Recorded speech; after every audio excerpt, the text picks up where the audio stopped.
What's good, YouTube? That182 here, back again, once again. And today, I am your coach of the Tucson Terrakions in the UCL, the United Championship League. And today, people, we are here for our Week 14 team preparation video. This is one of our last team preparation videos of Season 1. It's insane. I've been saying this over the past couple weeks, but it seems like just yesterday I was sitting here streaming the draft, and now the season's almost over. It's insane. But this week, you guys, we are going up against Darkness himself, Vanta Black J, coach of the Carolina Keldeos, JYT Gamer, and their team is very, very scary, to say the least. I'll explain about that in a second. But if you guys are hyped, of course, if you're proud of the Nappy Nation, make sure you smash the like button down below for us, because y'all already know your support is greatly appreciated. And before we dive into the team prep and explain the building process and everything, I wanted to go ahead and break down playoffs again for you guys, in case some of you guys missed last week's team prep video. But the way playoffs work as of right now, there are 5 teams vying for 4 spots in playoffs. There's only one team that's guaranteed. Actually, I don't even know if they're 100% guaranteed. I'm bad at math, so I might be messing stuff up. Dan, aka A-Drive, coach of the St. Louis Rampardos, I think if he loses the next 2 weeks, if he loses this week and next week, he'll be tied with the rest of us. But I don't think it's going to happen because he's got that nuke button, Mega Metagross right there. But still, as of right now, the St. Louis Rampardos are 100% guaranteed to make it to playoffs. And then because Patters, coach of the Newcastle New Kings, lost their battle last week against our opponent this week, the Carolina Keldeos, they are currently tied with us, the Tucson Terrakions, Shady, coach of the I almost said Newcastle New Kings, Newcastle Mankeys, New York Mankeys, and Joey, coach of the Bronx Bear Ticks. We're all tied for, I guess, 2nd, 3rd, and 4th place or something like that. I don't know. But it's still extremely down to the wire right now. Like, we cannot lose this week's matchup or next week's matchup. And next week we go up against Dan and the St. Louis Rampardos. So we have a really, really large uphill battle against us going into playoffs. But that doesn't mean that we're going to quit or give up. We're going to try our hardest and see if we can overcome all odds and pull out a W and make it to playoffs. I am already more than happy and excited with our performance so far this season. Like I said at the beginning of the season, I wanted to go positive this season because I'm not the world's greatest Wi-Fi battler. I wanted to go 8-7, and we did that. My secondary goal was to go 2-1, 10-5, and we did that. So even if we lose this week and next week, we are still guaranteed to go 10-5 in the season. And for someone who doesn't even Wi-Fi battle regularly in a league type format, that is more than astounding to me. I'm very, very happy with it, but we're still gonna try and see what we can do. So let's go ahead and dive into the team preparation for JYT Gamer and the Carolina Keldeos. Their draft picks are as follows. From the OU tier, I don't know why Jay drafted Sylveon first. He had the first draft pick and he drafted Sylveon. He's got Sylveon, Zygarde, and Victini. Victini was actually someone that I really wanted to draft, but he sniped it out from underneath of us. But it's Sylveon, Zygarde, Victini. Their UU picks are Fortress, Honchkrow, and Blastoise, Mega Blastoise. Their RU picks are Registeel, Golbat, and I just bit my tongue. Registeel, Golbat, and Sneasel. And then their NU picks are Electabuzz, Primeape, and Ludicolo. Now, we did do this team building with Nexus, and we did it a couple days ago. We actually team built the team that we used last week for Luke and the Bristol-City Bladeskins at the same time we team built this.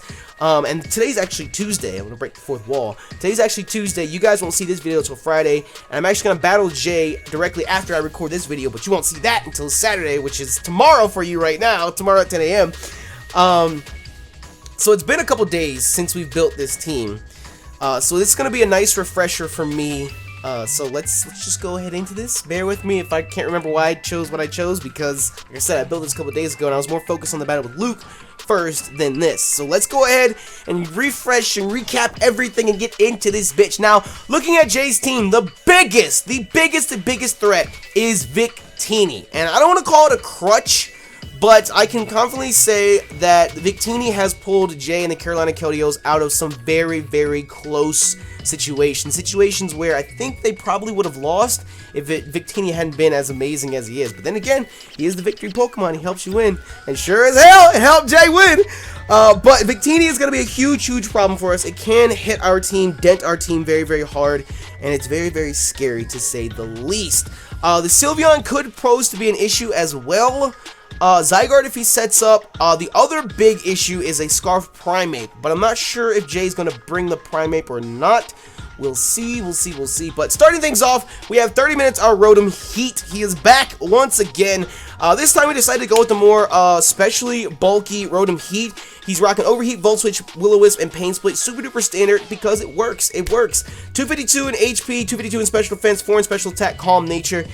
This Rotom is here to eat up hits from the Sylveon. It's here to eat up hits from the Blastoise if need be. I think a Water Pulse. I don't know. Was a Water Pulse still KO? I don't know if we could eat up a Water Pulse. I'm not that confident. But it's here to eat up hits from Ludicolo, the Electabuzz if need be. He is our special wall for this team, and hopefully we can burn that Zygarde if we can. Hopefully we can burn the Honchkrow, burn the Registeel to whittle it down, burn the Golbat to whittle that down as well, burn the Sneasel because we ain't trying to fuck with no Sneasel. Especially, I know y'all see that Gengar, Ultraviolet on the squad. Fuck Sneasel, ain't messing with that. The Primeape as well. If it's Scarf Primeape and he locks himself into like close combat, I feel like that's still gonna hurt. But if we could burn it, that's great. It's just gonna be less of a problem for us. That's one way we can cripple it. Our next teammate is Blue Note, our Lucario. Now Blue Note put in an amazing job. He put in crazy work last week. But we're running a little bit of a different Lucario set this week. We are Adamant Natured, rocking Agility. Now being Adamant, of course, 252 attack, 252 speed, 4 in special defense. Being Adamant, on our own, we don't outspeed a few of Jay's adequately fast mons, because Lucario's base speed I think is 90. Yeah, it's base 90. So without the agility, we don't outspeed a few mons, but if we can get the pressure on, maybe against Jay's Registeel, Registeel I think can still eat up a close combat, but if we whittle it down a little bit and send in Lucario, we can put a little pressure on the Registeel and get it out of there. Same with the Fortress, same with the Sylveon, same with the Zygarde or the Victini or the Blastoise, anything that we can try and get a little bit of pressure on, which isn't a whole lot of things. I really want to try and get an agility up, because with the agility up, we outspeed everything on his team, including that bitch-ass Victini. And then we can close combat. Close combat tears through a majority of his team. Iron Tail is there specifically for the Sylveon because I think it OHKOs. Life Orb Adamant OHKOs the Sylveon, I'm pretty sure. Crunch is there for the Victini specifically. Because it came down to either Crunch or Ice Punch. And we had to sit there and think, what is more of a threat to Lucario? The Golbat or the Victini? Because with this moveset, I think Iron Tail hits the Golbat hardest. I think it does like 50% or somewhere around there. I'm not 100% sure. So really, I think the Golbat's the only mon that we can't deal decent damage to with this moveset, because like I said, we had to choose between either either Crunch or Ice Punch when it comes down to it. And we had to slap Crunch on there because if we do get the chance to get the agility up, I don't want to be in a situation where we're just 100% shit out of luck if he sends a Victini, especially when Victini is the biggest threat to us. So a Life Orb Crunch, Life Orb Adamant Crunch from Lucario. I actually want to calc it up and see if it kills. Victini or nah, because Victini does have that base 100 defense and it's not stab coming from Lucario. So let's go ahead. Let's see, Lucario, Adamant Nature. Let's go ahead. Come on. Let's go. My God. Can we slap Crunch on this moveset here? And then let's look up Victini. Let's just do a Choice Banded attacker because it doesn't make a difference. Crunch. See, I'm telling you, we still can't kill. If we can whittle the Victini down a little bit, then sure, we can have the chance to knock it out. You know, after rocks, we do have a chance to knock it out. But if we get a little bit of chip damage off on the Victini, we do have the chance to deal an insane amount of damage to it. And if he decides to switch in the Victini on Lucario, then we're gonna get a free Crunch, and then E-Speed finishes it up after that. I don't know, it's just one of those things where, again, I just wanted to have something to do to the Victini, because as you can see, Iron Tail and Close Combat don't even do half the Victini. So it's one of those situations where it was like the lesser of two evils. What we're gonna go with, what would benefit the team better, and Crunch just ends up being that. We're Inner Focus, of course, because of the Golbat with Air Slash. I think the Honchkrow can get Air Slash as well. The Victini is rocking Zen Headbutt, probably. Well, if he's a physical Victini, he'll have Zen Headbutt. So hopefully we can keep from flinching the Registeel if he tries to Iron Head us, Thunder Wave Iron Head. Hopefully we'll be able to outspeed then as well. So I don't know. And if Jay does end up bringing a Scarf Primeape and we get an agility up, then we're definitely guaranteed to outspeed, and we can handle that Primeape better as well too. So I don't know. Blue Note came through for us last week. So hopefully he can come through for us again this week with the agility up and punch holes in Jay's team. Punch big holes in the Carolina Keldeos. Up next, we have Ultraviolet, the Gengar. This is a lot of you guys are like, what happened to Queen Boo? What happened to King Boo? This is our new female Gengar. You know, sometimes evolution happens, and Queen Boo, you know, she retired from battling. Now Ultraviolet is in place to be, goddammit. But Ultraviolet is only our female Gengar. Male Gengars, we're still rocking out with King Boo, but Ultraviolet's female. But she is a Life Orb Modest. Yes, you heard me. Life Orb Modest. We had Life Orb Adamant on Blue Note. Now we have Life Orb Modest on Ultraviolet here. Rocking Sludge Wave, Shadow Ball, Thunderbolt, and Focus Blast. 252 in speed, 252 in special attack, 4 in special defense. Now, the reason that we're running Life Orb Modest is because Ultraviolet here outspeeds everything on Jay's team. Surprisingly enough, the Carolina Keldeos have a really slow draft. Aside from Sneasel, of course, which, actually, let me look up, what is Sneasel's base speed? Let me look up, what is Sneasel's base speed? Which I'm pretty sure he might end up bringing the Sneasel specifically for the Gengar. But then again, there have been weeks where people have not prepared. It's 115, yeah, it does outspeed. There have been weeks where people just 100% didn't prepare for Gengar, and I didn't end up bringing Gengar. So I'm pretty sure everything except for the Sneasel outspeeds, Ultraviolet here outspeeds everything on the Carolina Keldeos aside from the Sneasel. And barring choice Scarf users, like a Scarf Victini, of course, would outspeed, but I don't know if Jay would want to bring a Scarf Victini, because us knowing a Scarf Victini outspeeds our Gengar, he might think that we're going to Scarf Gengar, because we have done that in the past. We might Scarf Gengar to outspeed his Victini, so we might just rock out with a Bandit set instead, but Zen Headbutt still has a chance to miss, even with that Victory Star ability. I think it still has like a 5% chance to miss or some shit like that, I think. Again, I'm not good at math. But still, with us being Modest Life Orb, we hit so hard. And Jay does have a lot of bulky mons on his team. Sludge Wave tears through Sylveon. Shadow Ball hits Zygarde. Destroys Victini. Fortress, not Honchkrow. Blastoise, Registeel, Golbat, Electabuzz, Primeape, Ludicolo. Sludge Wave is there for Ludicolo as well. It just hits so goddamn hard. Thunderbolt's there for the Blastoise. I don't think we kill Blastoise with a Life Orb Modest Thunderbolt. We don't. I think he can live one from full HP. I think it does like 70% or something like that. So it could still be a problem. And of course, Dark Pulse tears through us. So it's one of those things where he's got slow, bulky mons. We're going to have to try and hit them as hard as we possibly can. That's why we have Life Orb Adamant, Life Orb Modest, to see if we can actually just knock mons out. We did juggle the idea of Choice Scarf Gengar to outspeed a possible Scarf Victini, but again, we don't one-shot. I don't think Shadow Ball one-shots Victini if we're Scarfed, so that's why we decided to go with Life Orb Modest. Then there's the notion of a Choice Specs Gengar. But again, there's the idea of we lock ourselves into one thing and we don't have the chance to do anything else, because we lock ourselves into Sludge Wave because it hits so and so and so and so for neutral damage. Then all of a sudden there's Registeel and I can't touch him. That's the only reason we're running Focus Blast, to be honest, is because of Registeel. And even then, I still don't think a Life Orb Modest Focus Blast kills Registeel. So it's one of those things where we're trying so hard to dish out as much damage as we can and just hit as hard as we can and just whittle down these mons until they are extinct.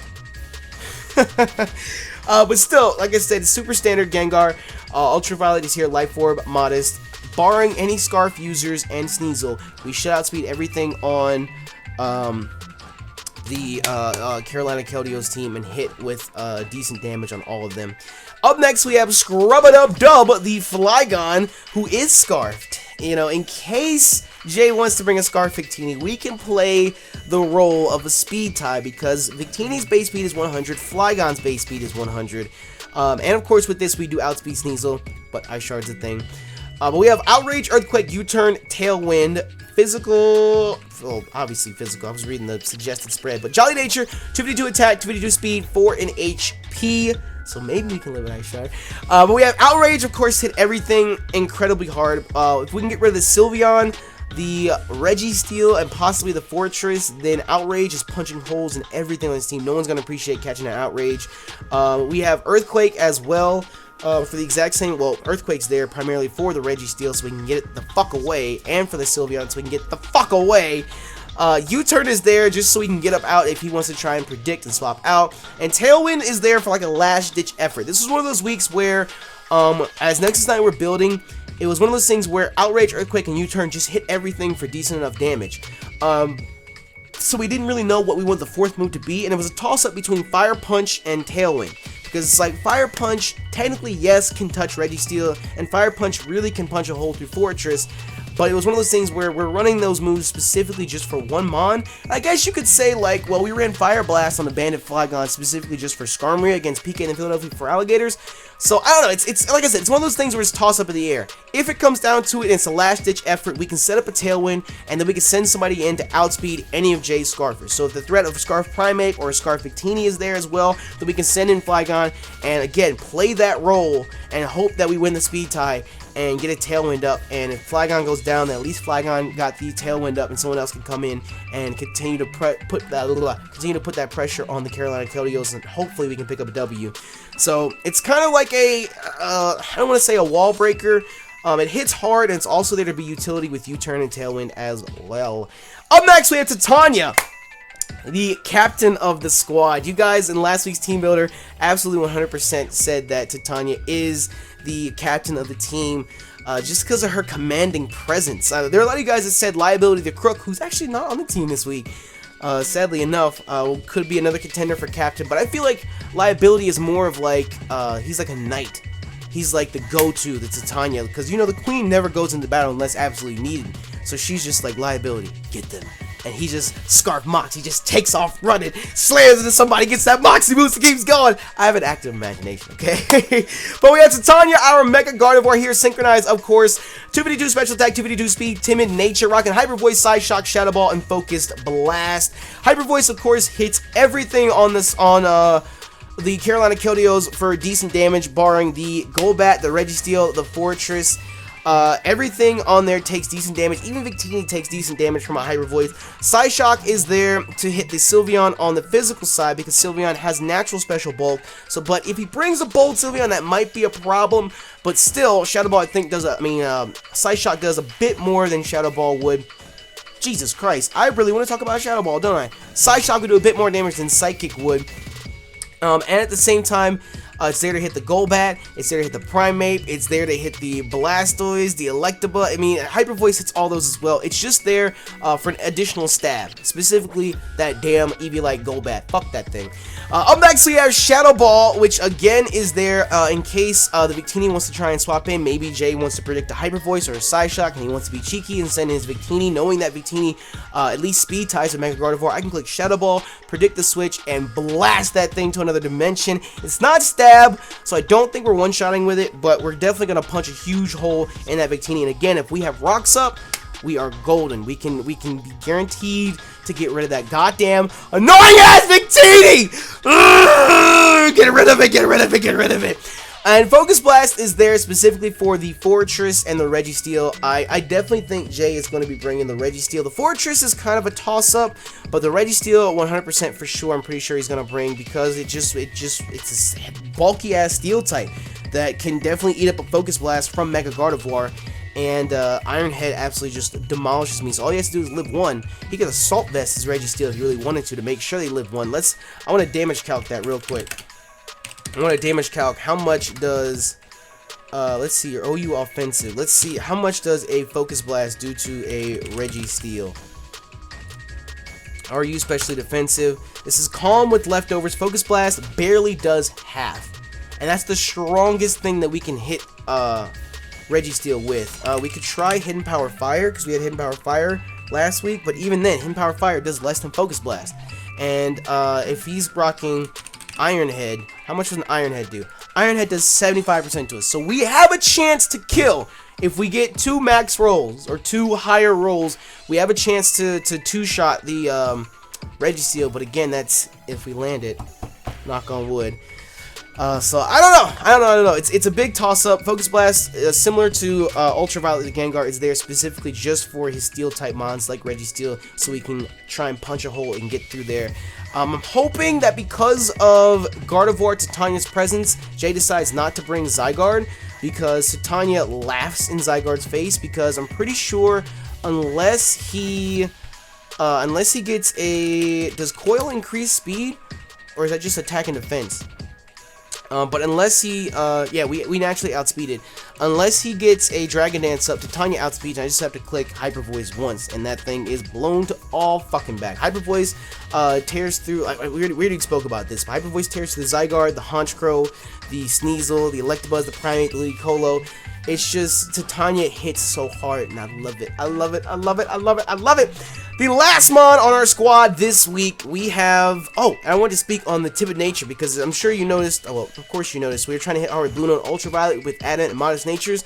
We actually played with the idea of making Titania modest as well, but we wanted to make sure it was timid in case Jay decides to run an attack or special attack increasing nature on his Victini. We can 100% outspeed, because, again, it's base 100 speed once we Mega Evolve, so we speed tie with the Victini.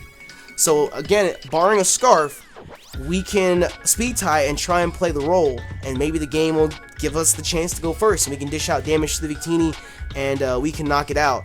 And on top of that, I think it's Zygarde.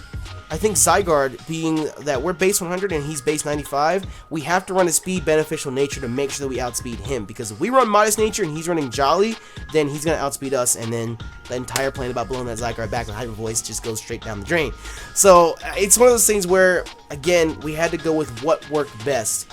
And even though I would love to have modest Mecha Gardevoir, Hyper Voicing everything on the Carolina Keldeos team, we got to rock out with Timid to make sure that we can outspeed those mons that could potentially outspeed Titania. So, last mon on the squad, we have Canada, dishing out that free healthcare to everybody who wants it, goddammit.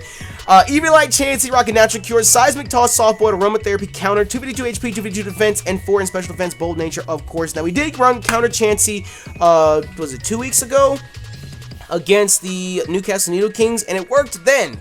Counter Chansey is here again for that darn Victini. God damn it. I'm pretty sure Chansey can live any one hit from the Victini. I think a V-Create still hits incredibly hard. Let's go ahead and calc it up. I think if he's banded, I don't think we have a chance to live, but we're gonna calc it up and see. Yeah, even if he's banded, we can live a V-Create. It does 90%. So as long as we haven't taken any damage, we can live a V-Create. That's honestly the only thing that can do any sort of crazy damage to us, because V-Create's base 180 power.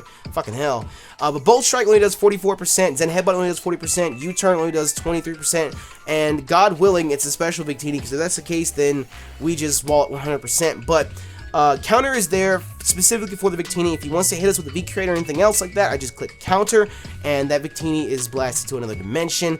Counter could be there for the Zygarde as well, the Honchkrow, the Registeel, the Golbat, Sneasel, Electabuzz, Primeape, anything that wants to hit hard. Let me calc a close combat from Primeape. I feel like we're not living that, but let's see here. If we are, well, if it's banded, close combat, even close combat, we have a chance to live. If he's banded, Jolly banded. Now, if he ends up being Scarf, if he's Jolly Scarf, we definitely can live a close combat. If he's Adamant Nature, we can still live a close combat from the Primeape, which he might just bring, knowing that Canada Chansey is such a, I don't want to say it's a crutch for us, but we have used it quite a bit, so he might very well just bring it. So Counter is there for those mons that like to hit hard, and hopefully we can stop one of them from either setting up or sweeping, and hopefully Chansey doesn't become setup fodder either. But Seismic Toss, of course, to touch everything on his team for 50 points of damage. Soft Boiled so we can heal up, and Aromatherapy in case he wants to Toxic anybody with his Sylveon, or hit Thunder Wave anyone with his Registeel, or Poison anyone with Poison Fang Golbat. He likes to run Super Fang as well, so it's there just in case we need to heal anybody and do what we need to do. We decided not to run Toxic this week because the presence of Golbat is a thing. If we reveal Toxic, I guarantee you that Golbat's going to be the swap in every single time. Or one of the steel types that he has, like Registeel or Fortress, he can just predict it, and all of a sudden we're just screwed because Toxic didn't do anything. So, I don't know. It's one of those things where this week is another one of those weeks, yet again, where if we make the wrong play, I think it's going to cost us the entire match, and in turn, cost us a shot at the playoffs, which nobody really wants to see happen. But, again, I'm more than happy with how we've performed this season already. 10-5 is amazing. I love it. I absolutely love it. So, this battle will be up tomorrow morning at 10 a.m. Eastern Standard Time. If you guys have any other changes that you like to, or that you could suggest for the team down below, whoa, how do I English? If you guys have any changes or critique of the team, by all means leave it in the comment section down below. Let me know what you think of it as well. And of course, if you're proud member of the Nappy Nation and you're supporting the Tucson Terrakions all the way until the end, definitely make sure you smash the like button down below for us. But with that, I'm gonna get about. Thank you all so much for your support, and thank you for checking out the video. You'll be today, 182.